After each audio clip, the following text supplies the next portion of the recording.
রাজধানীর নিরাপত্তার চিহ্নই যেন এই বাস দুটি। কারওয়ান বাজারের ব্যস্ততম এলাকার দুটি ম্যানহোলে নেই ঢাকনা। সতর্কতা বাড়াতে দুটি বাস রেখে দেওয়া হয়েছে, যেন কেউ পড়ে না যান, বিপদ না ঘটে। এই ঠুনকো বাসেই টিকে আছে আমাদের নিরাপত্তা।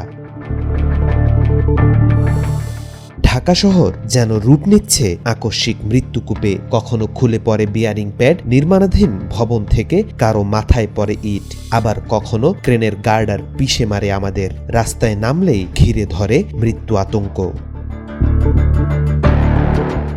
কয়েক বছরে অপ্রত্যাশিত মৃত্যু ঢাকাবাসীর দৈনন্দিন ভয় হয়ে দাঁড়িয়েছে। উত্তরার মাইলস্টোন স্কুলে প্রশিক্ষণ বিমান বিধ্বস্ত হয়ে শিক্ষক শিক্ষার্থী সহ ৩৫ জনের প্রাণহানি। ২০২২ সালের আগস্টে ফ্লাইওভারের গার্ডার পরে নবদম্পতি সহ ৫ জনের মৃত্যু, কিংবা ২০২৪ সালের জানুয়ারিতে ব্যাংক কর্মকর্তা দীপান্বিতা বিশ্বাস দীপুর উপর ইট পড়ে মৃত্যুর ঘটনা। সবই এক একটি ভয়ঙ্কর চিত্রের অংশ।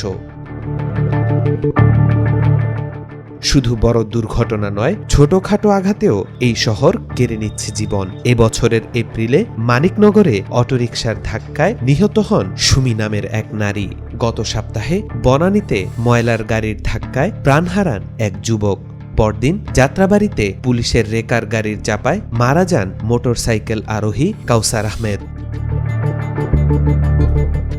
নিত্যদিনের এমন দুর্ঘটনায় শহরের মানুষ এখন আতঙ্কে জীবনযাপন করছে। এখানে জীবনের কোনো নিশ্চয়তা নেই। এসব দুর্ঘটনা আসলে অব্যবস্থাপনা ও ব্যর্থতার জন্ম দেওয়া হত্যাকাণ্ড।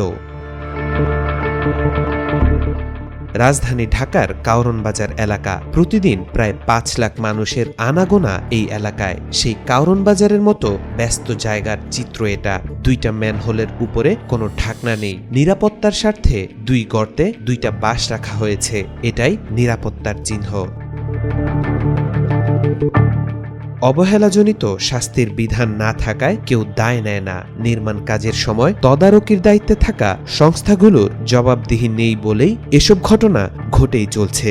প্রতিটি ঘটনার পর তদন্ত কমিটি হয়, ক্ষতিপূরণের আশ্বাস মেলে, কিন্তু অপরাধীরা অজানাই থেকে যায়। ফলে শহরটি রয়ে গেছে মৃত্যু ফাঁদে ঘেরা, যেখানে হাঁটাও এখন ভাগ্যের পরীক্ষা। তাওফিকুল ইসলাম, আজকাল।